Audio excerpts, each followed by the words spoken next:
Hey everyone! Welcome back to Fluent Thrive, where real conversations help your English grow. So glad you're here with us today. I have to say, this morning I made a cup of tea, sat by the window, and just watched the rain. It was so peaceful. Oh, that sounds really nice. A rainy morning with tea, perfect. It made me think about feelings, how we express them in English. Actually, that connects perfectly to today's topic, doesn't it? It does. Today, we're talking about something English learners use every single day, but most beginners say it in only one way. What do you mean exactly? I mean the word angry. Most learners only say, I'm angry, but in real English, native speakers almost never say that. Wait, really? But I've been saying I'm angry my whole life. Don't worry. Today, we'll learn this together, step by step, in a really simple way. By the end, you'll sound so much more natural. Okay, Olivia, so let me ask you something. Why is I'm angry a problem? It's not wrong, but think about it this way. When you're really upset, do you feel just one thing? No. Honestly, you feel a lot of things. Frustrated, tired, annoyed, hurt, maybe? Exactly. And native speakers have different words for all those feelings. So when you only say, I'm angry, you sound a little flat, a little basic. Like saying I'm happy for every good feeling. Perfect example. You could be excited or relieved or proud or grateful, all different feelings. So angry is the same. It's just one big general word. Right. And today we're going to replace it with phrases that sound real, natural, human. I love this. Okay, what's the first one? The first one is, I'm so frustrated. Frustrated. Okay, what does that feel like? Frustrated is when something keeps going wrong and you can't fix it, like your phone stops working, your internet is slow, someone keeps interrupting you. Oh, yes, that feeling, when everything is just not working. Exactly. So instead of I'm angry at my computer, you say, I'm so frustrated with my computer. beautiful, and it sounds so much more natural. Can I use it with people too? Absolutely. I'm really frustrated with this situation. Or, I was so frustrated when he didn't listen. That second one, I've felt that many times. We all have. Okay, so here's a question for everyone watching right now. Think about your last week. Was there a moment you felt frustrated? Write it in the comments below. It's great English practice. Yes, tell us your story. We read them. All right, Olivia, what's the next phrase? This one is really useful. I'm annoyed. Annoyed. That's softer than angry, right? Yes, annoyed is a smaller feeling. It's when something bothers you, but it's not a big problem, like someone is talking too loudly near you, or a song keeps repeating in your head. Oh, the song one. That's so real.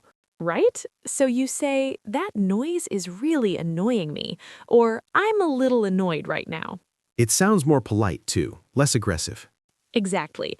And in a work situation, it's very useful because you can express your feeling without sounding aggressive or rude. So if your coworker keeps interrupting your meeting, You don't say, I'm angry. You say, to be honest, that's a little annoying. much more professional, much more natural, and people respect you more when you use the right word. Now, here's something most beginners don't know, and this is a little surprise tip. Oh, I like these. What is it? When native speakers are annoyed, they often don't say, I'm annoyed, directly. They use this phrase instead. What phrase? It gets on my nerves. Oh, wow. I've heard that before, but I never knew what it meant exactly.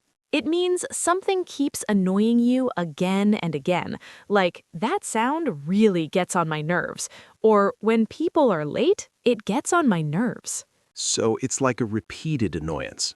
Perfect. You understood it perfectly. And this is something native speakers actually say? All the time. In conversation, in movies, and TV shows, you'll hear it everywhere once you know it. You know, Olivia, this reminds me of something. Last week, I was at the coffee shop. The person in front of me kept changing their order 3 times, and the line was so long. Oh no. And I thought to myself, I'm angry, but now I know the better word. What would you say now? That was really getting on my nerves. See, you're already speaking more naturally. That's real progress. It feels good, actually. That's what Fluent Thrive is about. Small steps, real improvement. Okay, hit me with another phrase. This next one is really important, and many learners don't use it enough. I'm upset. Upset. That's different from angry? Yes, upset is when you feel emotional pain, maybe sad, maybe hurt, maybe disappointed. It's softer than angry, but it shows the feeling was deep. Like when someone says something unkind to you? Exactly. You wouldn't say, I'm angry that you said that. A more natural sentence is, that really upset me, or I was upset when I heard that. It sounds more honest, more vulnerable. And that's why it connects better in conversation. When you say upset, people feel your emotion. They understand you more deeply. It also makes you sound more emotionally intelligent in English. That's a beautiful way to say it, yes. But here's where many learners make a small mistake, and I want to help you avoid it. What mistake? They use upset and angry in the same situations, but they're not the same. Angry is strong, outward, like fire.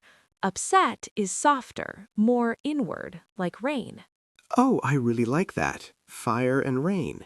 So think about your feeling first. Are you burning or are you aching? And choose the word from there. Exactly. English emotions are about precision. The right word carries the right meaning. Okay, so we have frustrated, annoyed, upset. What else? This one is my personal favorite. I'm fed up. Oh, I love this phrase. Fed up means you've had too much. You've been patient for a long time, but now you've reached your limit. Like the last straw. Exactly. So imagine someone who keeps promising to call you back. Every day, never does. That's so frustrating. After a week of this, you don't say, I'm angry. You say, I'm completely fed up with this. And everyone understands exactly what you mean. And the emotion behind it, because fed up carries a history. It says, I tried, I waited, I was patient, and now I'm done. It's a strong phrase, but not aggressive. Right, it's honest, direct, and very English. You know, can I tell a funny story here? Please? So my friend, he was learning English, and his boss kept giving him more and more work every day, more tasks, no extra time. Oh no. One day, he finally said to his coworker in English, I am very angry of this job. Angry of. Yes, and his coworker was confused because it sounded a little strange. What should he have said?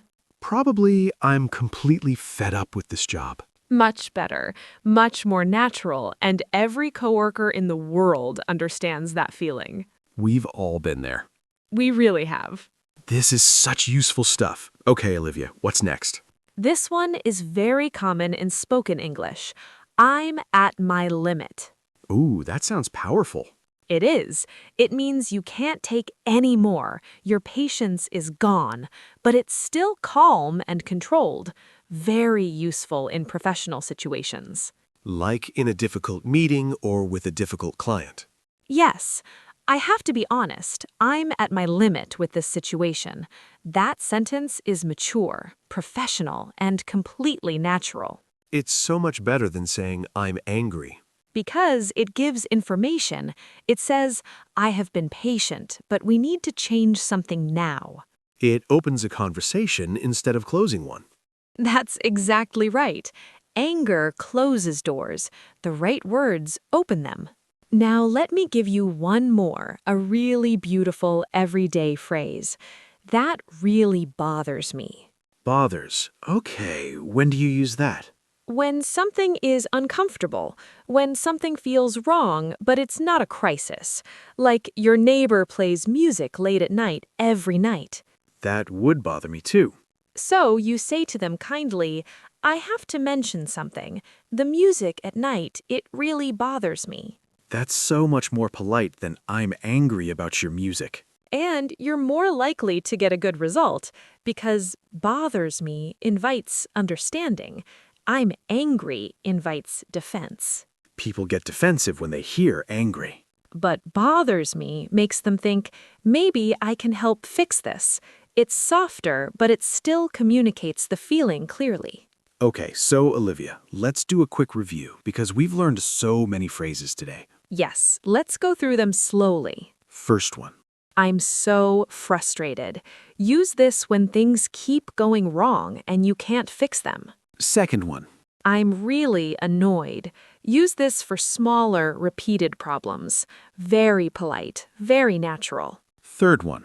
That really upset me. Use this when something hurt you emotionally. Deeper feeling. Fourth. I'm fed up. Use this when your patience has finally run out after a long time. Fifth. I'm at my limit. Use this in professional or calm situations when you need to express that something must change. And sixth. That really bothers me. Use this for everyday, uncomfortable situations. Polite, honest, natural. 6 phrases, all better than I'm angry. And all of them will make your English sound so much more real. And don't forget that bonus phrase from earlier. Yes, it gets on my nerves. Yes, that one is pure spoken English. Use it freely. I'll definitely be using that one. I know you will. So, we have one question for all of you watching right now. Which of these phrases felt most useful to you today? Write it in the comments. Practice using it in a sentence. We love reading your comments, and every sentence you write is real English practice. Remember, English becomes easier step by step, and every episode you watch, you're already making progress. You're doing better than you think, really. If this episode helped you, please share it with one friend who's learning English. It means so much to us and to them. And if you haven't subscribed yet, join our Fluent Thrive family. New episodes every week. Thank you so much for spending this time with us today. We'll see you in the next one. Take care, everyone. Bye for now.